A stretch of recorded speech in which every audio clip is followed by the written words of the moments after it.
আসসালামু আলাইকুম, সবাইকে ওয়েলকাম জানাচ্ছি আমার চ্যানেল রুমিস ফ্যাশনেবল হাউসে। আশা করি সবাই অনেক ভালো আছেন। আমিও আল্লাহর অশেষ মেহেরবানিতে ভালোই আছি। আমি আজকে আমার ব্লগটি শুরু করছি রাত থেকেই। রাতের বেলা আমার করা বিছানা চাদর শ্যুট করব আর কি। বিছানা চাদরের কিছু ফটো সেশন করা দরকার, সেই কারণে একটার উপরে একটা বিছিয়ে এগুলো ছবি তুলব, সেই কারণে বিছিয়ে নিচ্ছি। তো আজকে মাগরিবের নামাজ পড়ে এখন শুরু করলাম, কারণ আজকে এই কাজটা করব, সেই কারণে আর শোরুমে যাইনি। তো এটা অনেক বড় কাজ। আমি এই বিছানা চাদরের ডিজাইনগুলো করেছি নিজে। তো একটি ডিজাইনের ভিতরে কয়েকটি কালার করেছি। তো আজকে আমি 3-4টার শ্যুট করব। তো এটা হচ্ছে একটি বড় 6 ফিট 7 ফিট খাটের চাদর, আর দুটি ফিলো কভার, আর একটি লম্বা এখন যেগুলি একটু চলছে লম্বা একটি মাথার বালিশই বলা যায়, একটা কাভার বানিয়েছি। সেটাও একটু আনকমন 5N করা দেওয়া আছে, দেখতে পাচ্ছেন। আর হচ্ছে গোল্ডেন লেস দেওয়া। তো এগুলি ডিজাইন করেছি, আর ফ্যাক্টরিতে আমি নিজেই ডিজাইনগুলো বুঝিয়ে সেলাই করিয়ে তারপরে এখন বাসায় একটু রিয়েল ছবি তোলা, যেটা আমার পেজে দিব, সেই কারণে। এই যে অনেক সুন্দর গোল্ডেন লেস বসানোতে অনেক উজ্জ্বল লাগতেছে, আর কুচি কুচি করা থাকবে এরকম বালিশে আর কি, একটু ভিন্নতা বালিশে আছে। আর চারিদিকেই কুচি থাকবে। যাদের খাটের এক মাথা মানে 3 মাথা ওপেন, তাদের খাটগুলিতে দেখতে আরও বেশি ভালো লাগবে। আমার তো হচ্ছে 2 পাশে ওপেন, 2 মাথা হচ্ছে মানে ঢাকা আর কি, দেখা যাচ্ছে না। আর সাইডে এই যে কুচিটা যেন জয়েন্টটা না দেখা যায়, সেই কারণে আমি এখানে মানে 5N দিয়েছি, বর্ডার দিয়েছি আর কি। তো এটা হচ্ছে ফেস্ট কালার, আগেরটা ছিল ম্যাজেন্টা কালার, আর আরেকটা দেখাচ্ছি সেটা হচ্ছে ব্লু কালার। ম্যাজেন্টা এবং ফেস্ট কালারে একই লেস দিয়েছি গোল্ডেন, আর ব্লু কালারে মানে লেসটা আর একটু ব্যতিক্রম দিয়েছি, গোল্ডেনই, জাস্ট ডিজাইনটা ভিন্ন। তো এখানে 5N করা আছে কুচির মাঝখানে, এটাতে আরেকটু ডিফারেন্ট করেছি আর কি।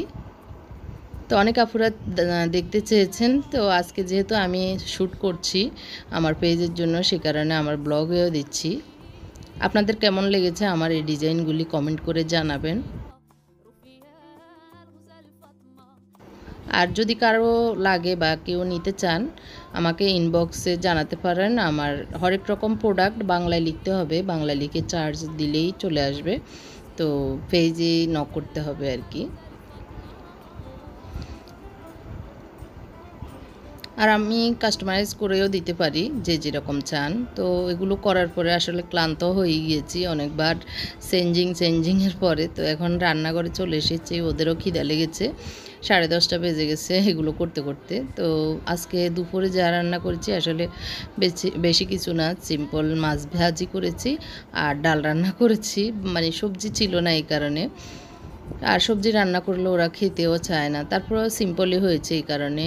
এখন মানে খাবারের মতো কিছুই নেই, তো ভাবলাম যে একটু ব্যতিক্রম কিছু একটা করি, যা আছে আর কি ঘরে। তো এখানে আমি 2টা ডিম ভেজে নিয়েছি, আর কিছু সবজি চপ করে নিয়েছি।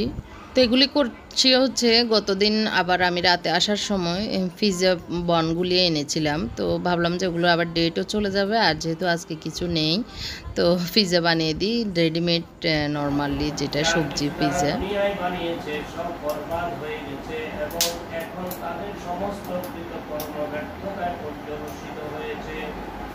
তারপর যে ব্যক্তি তার রবের পক্ষ থেকে একটি সুস্পষ্ট সাক্ষ্যের অধিকারী ছিল, এরপর প্রতিপালকের পক্ষ থেকে একজন সাক্ষীও এসে গেছে। লোকেরা তো তার প্রতি ঈমান আনবেই, আর মানব গোষ্ঠীর মধ্য থেকে যেই অস্বীকার করে তার জন্য যে জায়গার এই জিনিসের ব্যাপারে কোনো প্রকার সন্দেহ পড়েছে। তো এশার নামাজ পড়া হয়ে গিয়েছে, উনি এসে কোরআন তেলাওয়াত করছে, কোরআনের অর্থ পড়ছে, জোরে জোরে পড়ে, এই কারণে যেন আমরা সবাই শুনি, সবাই শুনলে সবার সোয়াব হবে, ওনারও সোয়াব হবে। আর আমাদেরও আসলে ভালো লাগে, আসলে নিজে না পড়তে পারলেও কোনো সময় শুনলে সেটা কিন্তু পড়া সোয়াবই হয়ে যায়। তো আমার কাছেও ভালো লাগছিল, সেই জন্য আপনাদের সাথে শেয়ার করে দিলাম। আপনারাও শুনেছেন। এটা সূরা সফ হবে, আমার এখন খেয়াল নেই কোন সূরা, ওটার অর্থ পড়তেছে, তেলাওয়াত করেছিল আগে। তো এই তো আমি একটু রসুন দাগ করে, মানে রসুনটাকে একটু ভেজে তারপরে তেলের ভিতরে সবজিগুলো দিয়ে দিয়েছি, আর একটু ব্ল্যাক পেপার ক্রাশ করে দিয়েছি। লবণটা চেক করে নিয়েছি, মোটামুটি হয়ে গিয়েছে। বেশি একটা সময় লাগে না আসলে এই ভাজাটা করতে। চিকেনগুলো আগে থেকেই ম্যারিনেট করা ছিল। আমি যেদিনই মুরগি রান্না করি, মুরগির বুকের মাংসগুলো কুচি কুচি করে রেখে দিই। যে কোনো টাইমে যে কোনো সময়ে আসলে মুরগির বুকের মাংসগুলো কাজে লাগাতে পারি, নাস্তায়, তারপর যে কোনো সবজি রান্নাতে। তো আমি ডিমগুলোকে ঝুরি ঝুরি করে একটু ভেঙে তারপরে মিশিয়ে নিচ্ছি। মানে ডিম, সবজি, চিকেন সব মিলিয়ে একটা ফুড হয়েছে, সেটা দিয়ে আজকে পিৎজাটা বানিয়ে নেব আর কি। তো আমি একটা বড় প্লেটে সবগুলো একসাথে নিয়ে নিচ্ছি। আমি আজকে ইলেকট্রিক ওভেনে একটু গরম করে নেব জাস্ট। একটু মেয়োনিজ ছিল, বেশি নেই, একদম তলায় পড়ে আছে বয়মের। তো তারপরেও যতটুকু আছে নিয়ে নিয়েছি, আর দিয়ে দিচ্ছি একটু সস। তো ব্ল্যাক পেপার যেহেতু আগে দিয়েছি, এখন আর দিচ্ছি না, একটু মোটামুটি জালই হয়েছে। তো সব কিছু জাস্ট মেখে আমি এখন পিৎজার উপরে একটু সস দিয়ে, মানে নর্মালি আমরা বাসায় যেভাবে বানাই, আসলে কখনো কখনো আমাদের সবার ঘরে এরকম হয়, কিছু না থাকলে কিছু না কিছু করে এরকম বাচ্চাদেরকে করে দিই। তো সেটাই হলো আজকে। তো ও আপনাদের ভাই, মানে আমার হাজব্যান্ড, ও একটু ভাত খেয়ে নিয়েছে ডাল দিয়ে, মাছ ভাজা ছিল, মুড়ে মাছ ভাজা ছিল, ও আবার ওটা পছন্দ করে। তো উনি আবার এগুলো খেতে চায় না বেশি একটা। তো আজকে বললো না, এগুলো খাবো না, আমি ভাতই খাই। তো উনি খেয়ে নিয়েছিল নামাজ করে আর কি, তেলাওয়াত করে তারপরে খেয়ে নিয়েছিল। আমরা এগুলো করতে করতে তো একটু সময় লেগেছে, তো আমরা একটু পরে খাবো। এই যে আমি একটু ইলেকট্রিক ওভেনে এগুলোকে একটু গ্রিল করে নিচ্ছি আর কি, জাস্ট একটু কড়া হলেই নামিয়ে নেওয়া। তো আমি নামিয়ে নিচ্ছি। 5-6 মিনিটের মতো ছিল আর কি, বেশি একটা টাইম লাগছে যে এমন না। তো এই যে আমি একটু দিয়েছিলাম মোজারেলা চিজ, সেটাও গলে গিয়েছে, এখন সবাই খাবে। আর ওরা তো এগুলো ফেলেই সারছে, ওদের আর কিছুই লাগে না। তো সবার জন্য, আমরা 4 জনের জন্য 4টা করেছি, আরেকটা এখনও রয়ে গিয়েছে।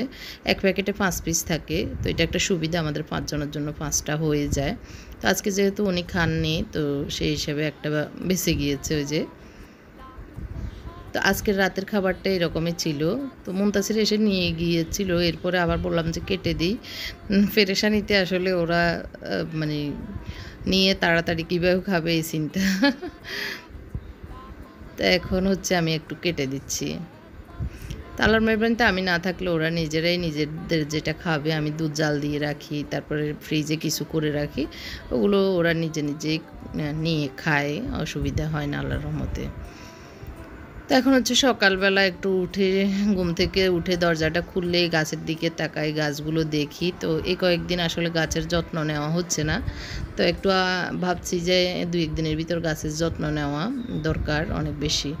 তো আমার যে অপরাজিতা গাছ, সেটার একদম আগাগুলো বের হয়ে লম্বা লম্বা হয়ে গিয়েছে। এখন এগুলো কি করব, কেটে ফেলে দিব নাকি ওইভাবে আবার ফেঁচিয়ে দিব, সেটা চিন্তা করতেছি। কমেন্ট করে আপনারা জানাবেন কিভাবে করলে সুবিধা হয়, কেটে ফেলে দেওয়া নাকি আবার ফেঁচিয়ে মানে জড়িয়ে দেওয়া, সেটা একটু জানাবেন। যারা গাছ লাগানোতে অভিজ্ঞ আমার থেকে অনেক বেশি, তাদের অভিজ্ঞতার আলোকে আমাকে বলবেন অবশ্যই। তো সকালবেলা তো রুটি ছাড়া হয়ই না, তো রুটি বানিয়ে নিয়েছি, এখন ছেঁকে নিচ্ছি। আর ডিম দিয়ে খাবে, ভাজি করেছি, আলু ভাজি।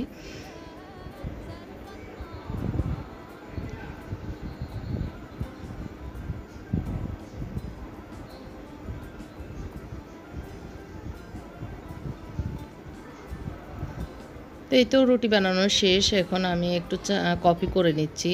আর আজকে কফি খাবে মুনতাসির আর আমি। কফি আবার আমার হাজব্যান্ড বেশি একটা পছন্দ করে না, তো উনি খাবে না। মুনতাসির বললো, অনেক রিকোয়েস্ট করতেছে, আম্মু আমি খাবো। ওরা এমনি চা কফি কখনোই খায় না, কোল্ড কফি খায়। তো আজকেও এমনিতে আমি চাইলেও দিই না চা কফি, ওগুলো ছোটোবেলা থেকে আমার মনে হয় আর কি ব্রেন করা হয়ে যাবে, এগুলোকে ঘুমাবে না। তো এই জন্য না দিতে এখন আজকে রিকোয়েস্ট করতেছে, আম্মু আমি একটু খাবো। তো এই জন্য ওর জন্য করছি আর আমার জন্য গরুর দুধ দিয়ে করে নিচ্ছি। চিনি আর কফি নিয়ে নিয়েছি প্রথমে, তারপরে দুধ দিয়ে দিচ্ছি। তো খুবই টেস্ট হয় গরুর দুধ দিয়ে এভাবে কফি বানিয়ে নিলে, একদম মুখে লেগে থাকে।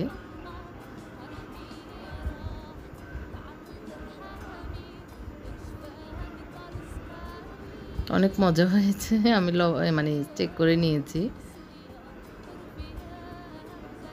বেশি কফি দিইনি কারণ ও মানে ঘুমাবে না এই জন্য। তো এদিক দিয়ে আমার বড় ছেলেকে দিয়ে পর্দাগুলো একটু চেঞ্জ করে নিচ্ছি, আগেরগুলো ধুয়ে নিব। আর এগুলো ড্রয়িং রুমের পর্দা। তো আজকে ভাবলাম যে আমাদের রুমে দিয়ে দিই হলুদ কালার, হলুদ অফ হোয়াইটের মানে কন্ট্রাস্ট আর কি।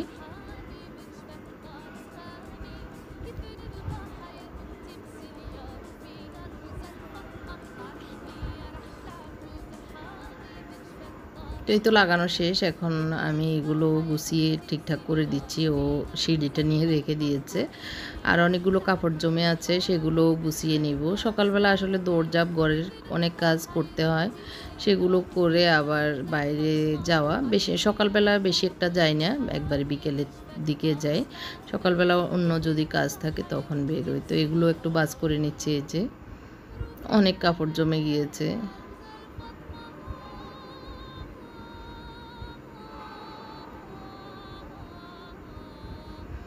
তো সেগুলো বাজ করে এখন অনেকগুলো স্কার্ফ জমে গিয়েছে। আসলে প্রতিদিন ২-১ বার করে বের হলে স্কার্ফগুলো জমে যায়। তো সেগুলো আসলে বাতাসে শুকিয়ে তারপর বাজ করে রেখে দিই।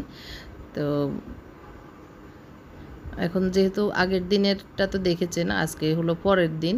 তো আজকে সকালে ৬টায় উঠে আমার হাজব্যান্ড গিয়েছে কুমিল্লা। ওর প্রজেক্টের কাজ চলছে কুমিল্লায়, মানে রিয়েল এস্টেট আর কি, বিল্ডিংয়ের কাজ চলছে। ওটা পর্যবেক্ষণ, মিটিং এইসব মিলিয়ে সকালে ৬টায় বেরিয়ে গিয়েছে। আমাকেও সাজছিল, আমি যাইনি। আমার বলতেছি যে আমি এমনিতেই অনেক পেরেশানি কষ্ট প্রতিদিনে করছি, আবার জার্নি করে যাওয়া আসা আমার জন্য অনেক বেশি কষ্ট হয়ে যাবে, সেই কারণে আমি আর যাইনি। তো উনি চলে যাওয়ার পরে এই কাজগুলো করে নিচ্ছি। তো লুঙ্গি টুঙ্গি সহ যা যা বাস করা দরকার সব করে নিয়েছি।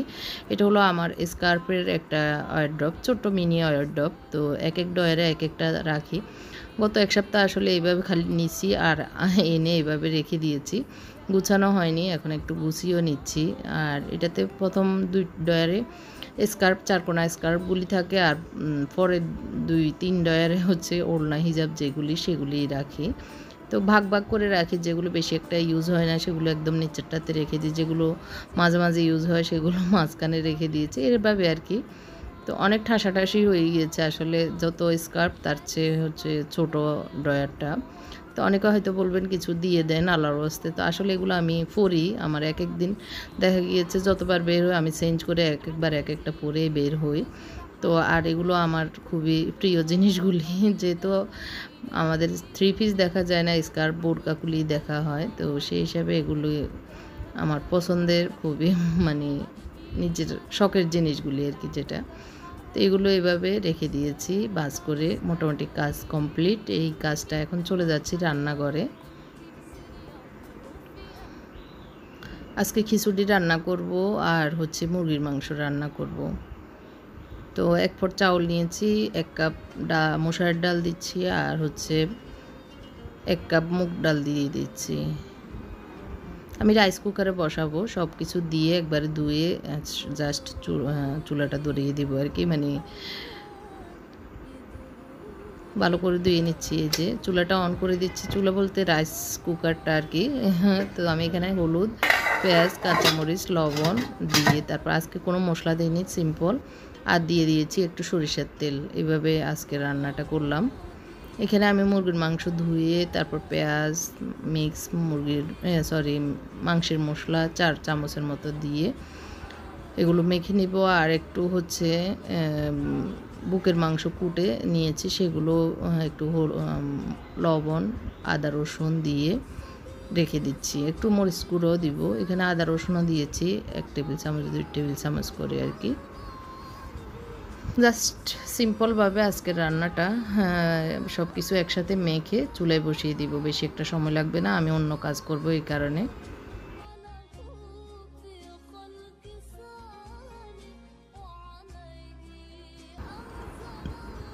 এটা মাখানো শেষ, এটা আমি ফ্রিজে রেখে দিব। আর এটা চুলায় বসিয়ে দিচ্ছি, একটু সরিষার তেল দিয়ে দিচ্ছি।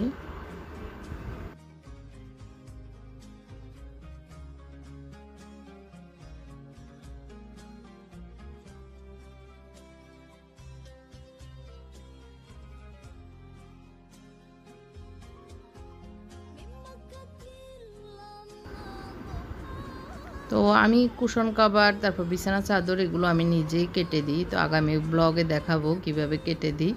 ভাবলাম যে আপনাদের সাথে শেয়ার করি, হয়তো আপনাদের আইডিয়া হবে, নিজেরাও কিছু একটা করতে পারবেন। তো আমি চুলায় বসিয়ে দিয়েছি, এখন রান্নাও হয়ে গিয়েছে। এই যে এভাবে ঝোলে এতটুকু রেখে রান্নাটা কমপ্লিট করে নিয়েছি।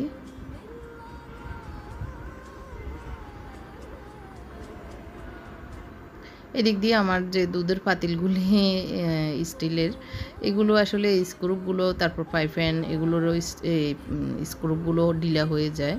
তো ভাবলাম যে এগুলো একটু ইয়ে করে নিই, টাইট করে দিই, কারণ অন্য সময় তো ব্যস্ত থাকবো, হয় না। তো আর এগুলো যদি ঢিলা থাকে তখন ধরতেও অসুবিধা হয়ে যায়, অনেক সময় দাপ করে পড়েও যায়। তো সে কারণে আমি স্ক্রু ড্রাইভার দিয়ে এগুলো একটু মানে টাইট করে নিয়েছি।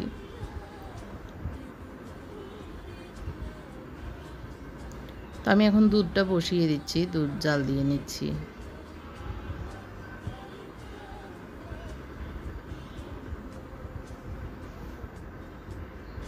তো আমি রাইস কুকারে যে খিচুড়ি বসিয়েছি সব কিছু দিয়ে একবারে সুইচটা অন করে দিলে নিজে নিজে হয়ে যায়। তো এটা খুবই সহজ পদ্ধতি। তো মাঝখানে আরেকবার নেড়ে দিলে আরেকটু ভালো হয়। তো আমার আসলে নাড়তে ভুলে গিয়েছি। তো মোটামুটি জর্জরা হয়েছে। যাই হোক, আমার যে কথাটা মেন কথা প্রথমে বলা দরকার ছিল সেটা এখন লাস্টে বলছি। হয়তো অনেকেই খেয়াল করেছেন আমার চ্যানেলের ৮০,০০০ সাবস্ক্রাইবার অতিক্রম করেছে।